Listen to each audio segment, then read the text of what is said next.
jamaa. Mwenye kutoka katika jamaa na kutaka kuharibu jamaa na kutaka kuvunja umma, kuleta uharibifu katika umma, anastahili kuuliwa. Si ni fatwa hizi ambazo zinatolewa na maulama, na ndipo zimefunga midomo maulama ndani ya nchi za Kiislamu. Ni kwa sababu gani? Ni kwa sababu dhahaba alfasadu fil barri wal bahri bima kasabat aydin nas. Tukitaka kuyaondosha matatizo haya, uharibifu huu, ni lazima kama nilivyosema, wala tufsidu fil ardi, msilete uharibifu.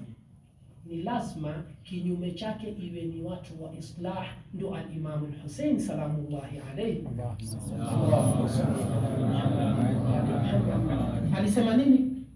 Alisema, mimi sitoki kwa ajili ya kuleta uharibifu, sitoki kwa ajili ya kutaka cheo, sitoki kwa ajili ya kutaka madaraka, sitoki kwa ajili ya upuzi. Inama kharajtu li talabil islah, kwa ajili ya kutengeza.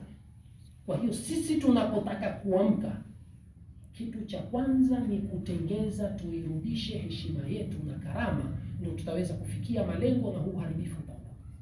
Na ndipo kweli tutakuwa ni ule umma tunaweka uandalizi kamili ya dhuhuri al-hujja ajalallahu ta'ala farajahu.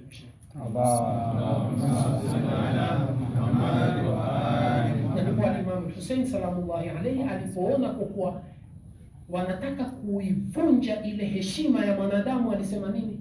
Innal qatla lana ada wa karamatuna min Allah shahada. Ile heshima inapatikana kwa kuuliwa shahidi, sio kwa kuwa mnyonge na kuipoteza ile heshima. Kwa hiyo Imam Hussein salamullahi alayhi alikubali kuuliwa shahidi, alikubali kufa shahidi na vipenzi vyake wa karibu, kwa sababu ya nini? Ya karama. Lakini sisi karama tumeshapokonywa, kwa hiyo tumekuwa ni watumwa, hatujitambui, hatujielewi. Malengo tuliyowekewa ni malengo ambayo hayaendani na malengo ya binadamu.